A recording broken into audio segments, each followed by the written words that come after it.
Welcome to the first installment of the League of Legends walkthrough trailers presented by Riot Games. Hi, my name is Shawn Carnes and I'm the lead creative designer at Riot Games. Today I have the pleasure of giving you an overview of our soon-to-be-released game, League of Legends. The playstyle of League of Legends introduces an innovative new genre, something we're calling a MOBA or an MOBA. Now you may be asking yourself, well, what exactly is a MOBA? Well, it stands for Multiplayer Online Battle Arena.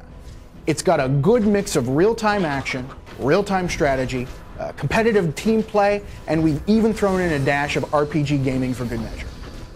Next, we have Tom Cadwell to walk through the gameplay elements of League of Legends. I'm Tom Cadwell, and I'm going to tell you a little bit about League of Legends and some of our basic gameplay.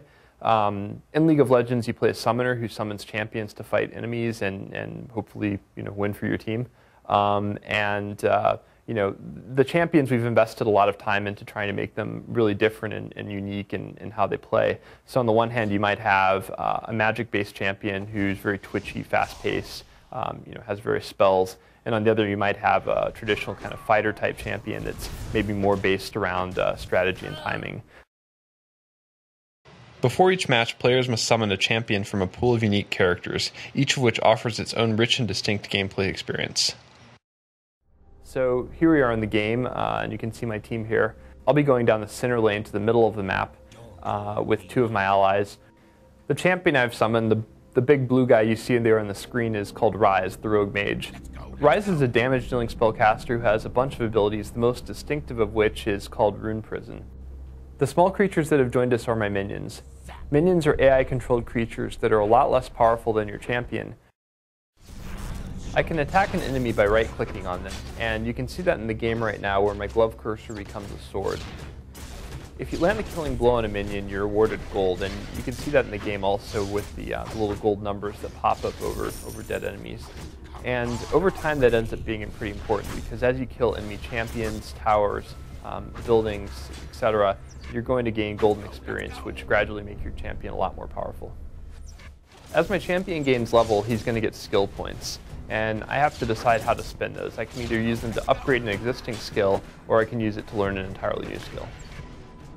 It's really about understanding how best to use your abilities in different situations, as well as to understand what your opponents might throw at you so that you can anticipate what's going to happen and have the right strategy to make sure they're not successful.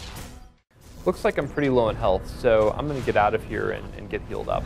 And the best way to do that is to just back up a little bit out of combat and use the recall ability. Right back at you. And the way that works is any character can use the recall ability. It takes about 10 seconds, after which you teleport back to the fountain, which is where we started the game. And one feature of the fountain is that any champion that's standing inside of it is rapidly healed. I'm at the store now as well, and that's where you spend money to improve your character.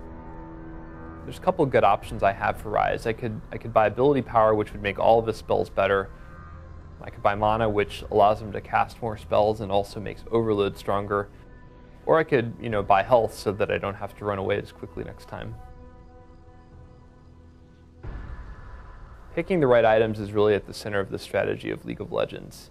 It's important that as your champion gains power that you're building him in a direction that's going to synergize well with your team as well as complement your own champion's strengths. And hopefully to some extent offsetting some of the advantages your opponents are accumulating. Let's fast forward a little bit. One of the most important parts of League of Legends is the team fights. And the best type of team fight is one where there's 3 or 4 of you and 2 or 1 of them. And that's what you're about to see here.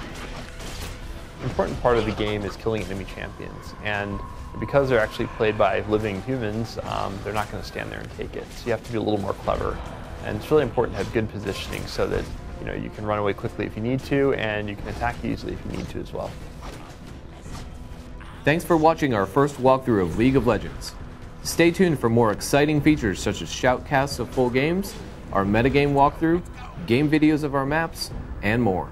Make sure to check out leagueoflegends.com for more exciting updates, and also join our community for opportunities to participate in our beta.